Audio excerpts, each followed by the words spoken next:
Antes de sumergirte en esta increíble historia, considera suscribirte al canal y activar la campanita. Cada historia aquí tiene algo que decir, y no querrás perderte ni una. Ella llamó a la policía por su vecino negro, pero no esperaba lo que vino después. Broxtone Hills, un acaudalado suburbio residencial a unos 30 minutos del centro de Charlotte, Carolina del Norte, parecía sacado de un catálogo inmobiliario idealista. Las calles eran anchas, bordeadas de robles centenarios cuyo follaje formaba un agradable dosel en verano. Cada casa tenía su propio estilo distintivo, villas de estilo neocolonial, impecables fachadas de ladrillo rojo y amplios porches adornados con mecedoras blancas y jardineras con flores. Todo irradiaba orden, estabilidad y la ilusión de un mundo sin fricciones. Los céspedes se cortaban de forma idéntica, como si las cortadoras de césped se movieran al unísono. Los niños iban a la escuela uniformados, saludaban a los adultos con cortesía y jugaban en las entradas de las casas bajo la atenta mirada de sus padres. Los fines de semana, los residentes se reunían en el club de campo o en torno a barbacoas organizadas rigurosamente, donde hablaban de inversiones, fútbol americano universitario y las mejores escuelas para niños. Un mundo civilizado, donde cualquier desviación de la norma despertaba miradas de reojo. En este microcosmos, Margaret Whitmore ocupaba una posición central, casi institucional. A sus 58 años, viuda de un respetado expolicía, se había autoproclamado la guardiana moral de Broxtone Hills. Siempre bien peinada, con trajes color pastel y un collar de perlas, encarnaba, para muchos, la elegancia conservadora del sur. Margaret no solo era conocida, sino también temida, con educación pero con firmeza. Había presidido el comité vecinal durante casi una década, enviado boletines mensuales llenos de recordatorios de sentido común y organizado con celo vigilias comunitarias. Sus famosas llamadas de preocupación, llamadas a la policía para denunciar comportamientos inusuales, se habían convertido en algo habitual en el barrio. Afirmaba actuar por prevención, pero muchos sabían que actuaba con un radar personal distorsionado por los estereotipos que nunca había cuestionado. Cuando James Carter, un hombre negro de 42 años, se mudó a la casa justo enfrente de la suya con su hija adolescente, Amaya, una silenciosa ola de sorpresa recorrió el vecindario. Ni una sola palabra se pronunció en público, por supuesto, Broxtone Hills quería ser civilizada. Pero en las miradas, en los susurros entre vecinos, en el incómodo silencio de las reuniones, la incomodidad era palpable. Margaret estaba conmocionada por dentro. Esta casa, antes habitada por una pareja blanca jubilada que ella consideraba clásica y respetable, ahora pertenecía a alguien que no podía ubicar en su universo mental. Un hombre negro. Solo con su hija. Vestido elegantemente algunos días, sencillo otros. Un hombre que conducía una reluciente camioneta negra, estacionada verticalmente en la entrada de su casa. Un hombre que no asistía a las reuniones del vecindario. Que no se presentaba espontáneamente. Pero lo que en el fondo molestaba a Margaret era su tranquilidad. James Carter era cortés, pero reservado. Respondía a los saludos con una sonrisa cordial, pero no excesiva. Mantenía la distancia sin ser grosero. No buscaba ni la aprobación ni la confrontación. Esta serena dignidad, esta moderación, la desconcertaban y la molestaba. Margaret jamás lo habría dicho en voz alta, pero en su mente, algo sonaba raro. Como un acorde erróneo en una sinfonía. No entendía cómo un hombre negro, solo con una hija adolescente, podía permitirse una casa de ese valor. El coche le parecía demasiado reluciente, la música de jazz que a veces se colaba por las ventanas demasiado autoritaria. El simple hecho de que no intentara congraciarse con el vecindario era, para ella, una forma de desafío. Ella lo estaba mirando. Cada mañana, entre sorbos de té, se asomaba tras sus cortinas. Anotaba sus horarios de salida. Le sorprendía que recibiera pocas visitas. Y, sobre todo, se hundía aún más en sus propios miedos, aquellos que nunca había cuestionado, que el orden de su mundo pudiera ser alterado por alguien que no compartiera todos sus códigos. Luego vino esto domingo por la mañana. James, en pantalones cortos y camiseta sin mangas, sudaba bajo el sol mientras llevaba una caja grande a su garaje. Amaya, invisible en ese momento, estaba dentro. La escena era inofensiva. Pero en la mente de Margaret, todo se desdibujaba. Sintió una conmoción sorda, una alarma imaginaria. ¿Por qué hace esto un domingo por la mañana? ¿Qué hay en esa caja? ¿Por qué no recibe ayuda? ¿Por qué no saludó hoy? Se levantó bruscamente y contestó el teléfono. El corazón le latía con fuerza. Ya no analizaba nada. Solo escuchaba ese miedo visceral e irracional de que su mundo se derrumbara. Y ese miedo tenía un objetivo. Ella compuso la 911, con la voz temblorosa, pero teñida de una certeza que no debería haber tenido. Sí, hola. Creo que alguien está intentando robar en la casa de enfrente. Está metiendo cosas en el garaje, y estoy casi seguro de que no vive ahí. Parece amenazador. En este mismo momento, Margaret Whitmore dejó de ser una simple vecina. Se convirtió en el detonante de una cascada de consecuencias que no había previsto. Y Broxtone Hills, ese barrio congelado en una postal, estaba a punto de enfrentarse a una realidad mucho más compleja que sus jardines perfectos. En menos de 10 minutos, las luces azules y rojas intermitentes rompieron la aparente calma de Broxtone Hills. 2 patrullas pasaron a toda velocidad, con sus neumáticos chirriando levemente sobre el asfalto impecable. Los agentes, claramente alertados por una llamada que informaba de un robo en curso, salieron cautelosamente de sus vehículos, con las armas desenfundadas y los dedos apretados en los gatillos. Su mirada recorrió rápidamente la casa y el vecindario, tensos, preparados para cualquier eventualidad. James Carter, sorprendido por esta repentina intrusión, levantó las manos de inmediato, un gesto automático para evitar que la situación se agravara. Su respiración se aceleró un poco, pero mantuvo la calma.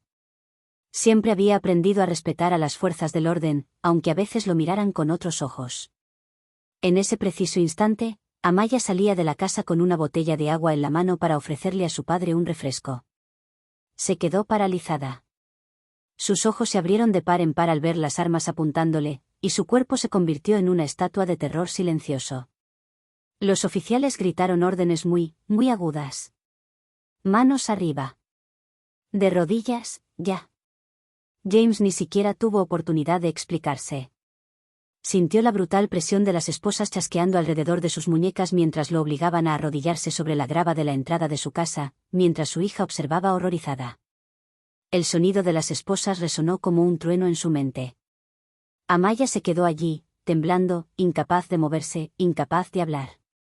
Miró a su padre, las lágrimas amenazaban con desbordarle los ojos, pero no pudo pronunciar palabra alguna. La policía inició entonces las comprobaciones habituales. Le pidieron a James su identificación y su licencia de conducir. También revisaron la escritura de la casa, las facturas de luz y agua, cualquier documento que pudiera demostrar que vivía allí. Cuando finalmente obtuvieron la confirmación, uno de los oficiales, visiblemente avergonzado, miró hacia abajo y murmuró una breve palabra de disculpa, pero fue solo un susurro en el estruendo de la humillación que acababa de infligirse. James se levantó, con los ojos enrojecidos, mirando fijamente a su hija. El peso de la vergüenza lo aplastaba. Sus hombros se hundieron bajo el peso de una injusticia que, hasta entonces, nunca lo había golpeado con tanta violencia. Lo que Margaret desconocía por completo era que otro vecino, Luis Hernández, un joven latino que vivía un poco más lejos, había presenciado toda la escena desde su porche. Armado con su teléfono, lo había filmado todo en silencio, con el rostro serio, dividido entre la ira y la tristeza. Impactado por lo que acababa de ver, Luis publicó el vídeo en sus redes sociales, acompañado de una conmovedora descripción.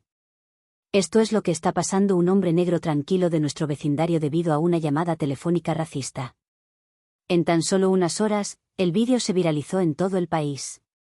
Fue compartido miles de veces y comentado con emoción e indignación.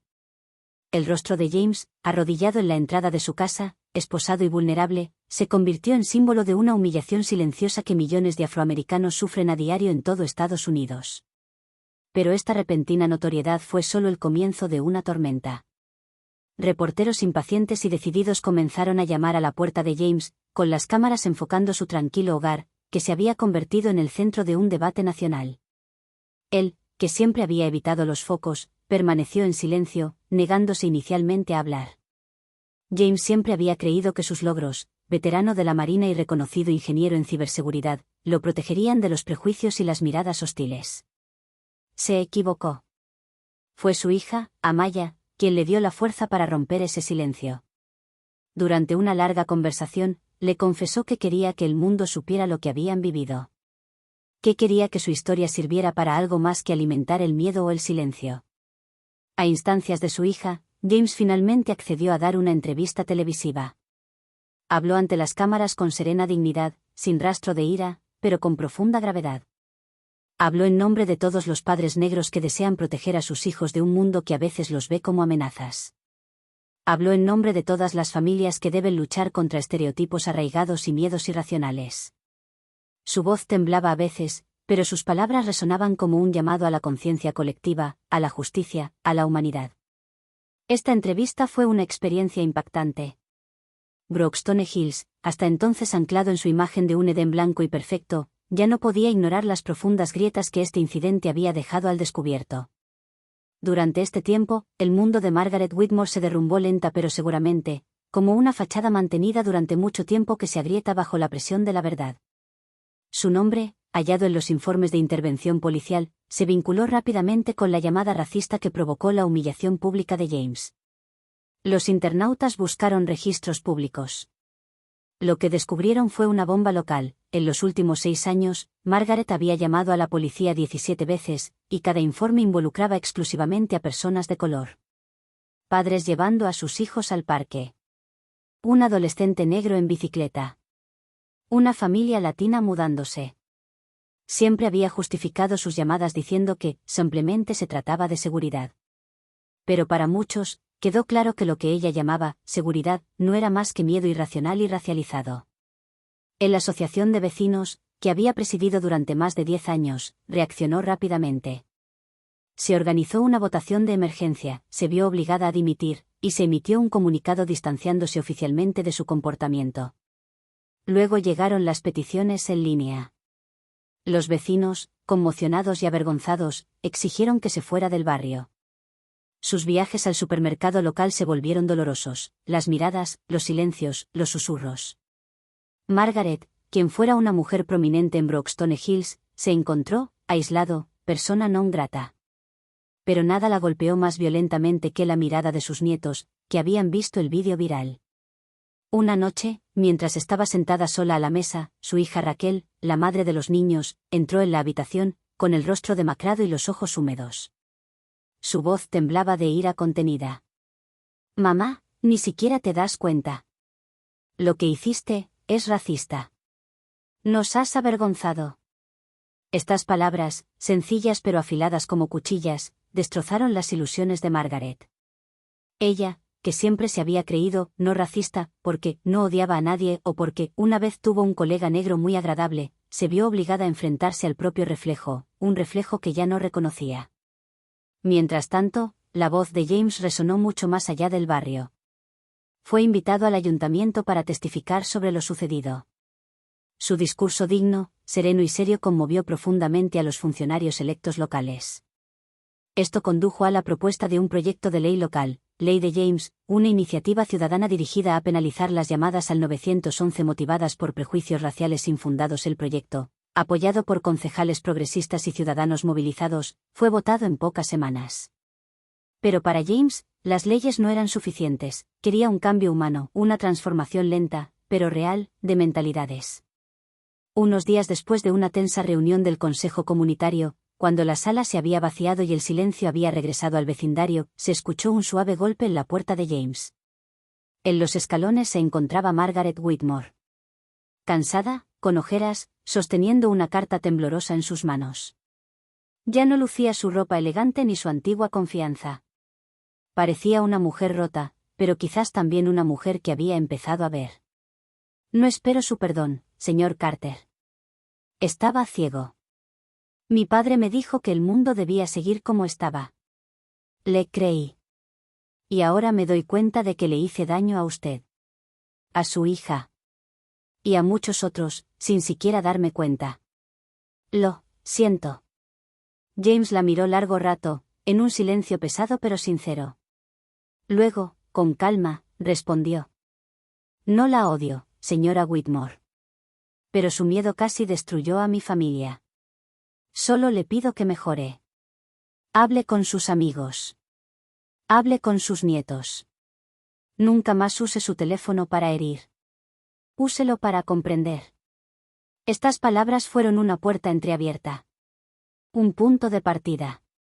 2 años después Amaya, la joven que una vez quedó paralizada por el miedo, entró a la universidad con una beca completa para estudios de derechos civiles inspirada por su experiencia, se convirtió en activista, orador, y fundada, Solo Llama a la Justicia, una ONG nacional dedicada a combatir las llamadas de emergencia basadas en prejuicios raciales.